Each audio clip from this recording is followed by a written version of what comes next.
पे पूरा शिक्षा का सिस्टम पूरा का पूरा बिक गया है। इन लोगों के लिए कांग्रेस पार्टी को लड़ना है, किसानों के लिए, मजदूरों के लिए, गरीब लोगों के लिए, पिछड़ा वर्ग, दलित, इन लोगों के लिए लड़ना है, माइनॉरिटीज के लिए, सबके लिए लड़ना है। संविधान की रक्षा सिर्फ कांग्रेस पार्टी का कार्यकर्ता कर सकता है।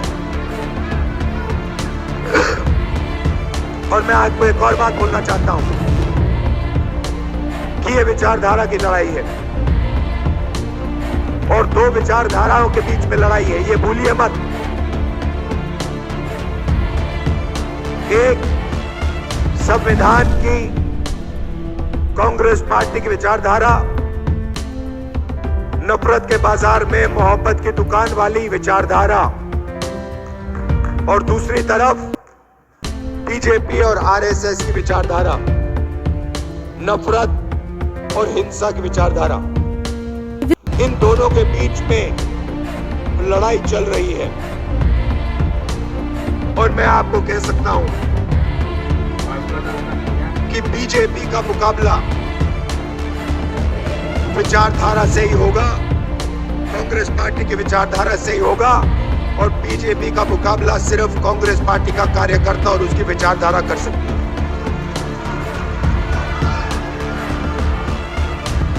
मैंने अपने भाषण में महाराष्ट्र के बारे में बोला। इलेक्शन कमीशन से हम आंकड़े चाहते हैं। महाराष्ट्र में लोकसभा में 1 करोड़ वोटर का फर्क है। 1 करोड़ लोगों ने विधानसभा में वोट दिया और लोकसभा में वोट नहीं दिया था।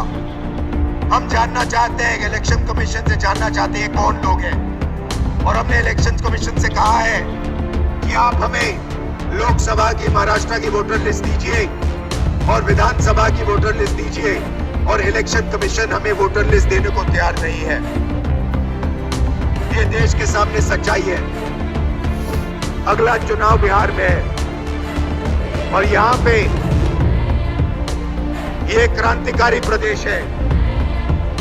देश में जब भी बदलाव आता है, यहाँ बिहार से आता है, आप लोग करवाते हो। और इसीलिए कांग्रेस पार्टी को, इंडिया गठबंधन को एक साथ मिलकर बिहार में बीजेपी और आरएसएस को हराना है।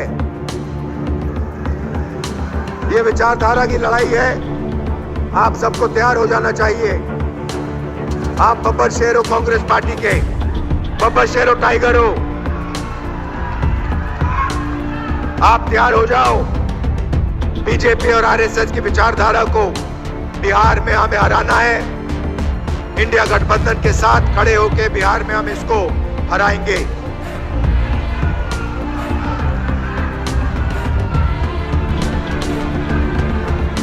आप सब,